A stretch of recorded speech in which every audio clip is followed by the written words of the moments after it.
On 14th December 2023, South Korean military was put on high alert as 6 Chinese and Russian warplanes breached its airspace identification zone, reported by the country's Joint Chief of Staff. The incursion involved 2 Chinese and 4 Russian jets entering South Korea's Kadiz, also known as the identification zone, of its east coast, commencing at 11:53 am and exiting by 12:10 pm local time. This was disclosed by the local military sources. South Korea, though, responded swiftly to this intrusion. Notably, South Korea's JCS noted early detection of these aircraft before their Kadiz entry, prompting the mobilization of fighter jets by the Air Force in response to the airspace intrusion, as reported by the Yonhap news agency. Although these planes did not breach South Korea's territorial airspace, yet their intrusion within the Kadiz did raise security concerns.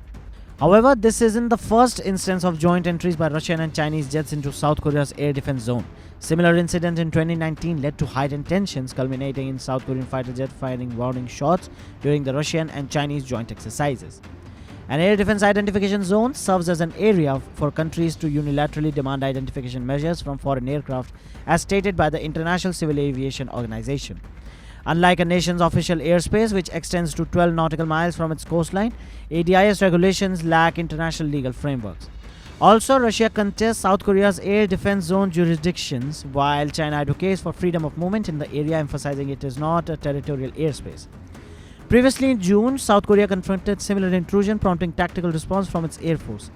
China and Russia have consistently stated that their entries were part of routine joint exercises. Earlier incidents in 2022 and 2019 spotlighted similar breaches by Russian and Chinese aircraft. Tensions escalated in 2019 when South Korean warplanes fired warning shots toward Russian jets during a joint patrol with China.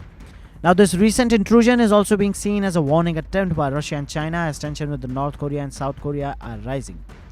Recently, South Korea's defense ministry unveiled a 346.7 trillion South Korean won defense expenditure plan over the next 5 years. This midterm strategy, outlined on Tuesday, marks a 17.3 trillion won surge from the previous year. Now, this recent budget hike was prompted by South Korea's recent satellite launch, which prioritizes enhancing military capabilities, sustaining troop levels, and updating defense infrastructure to fortify national security.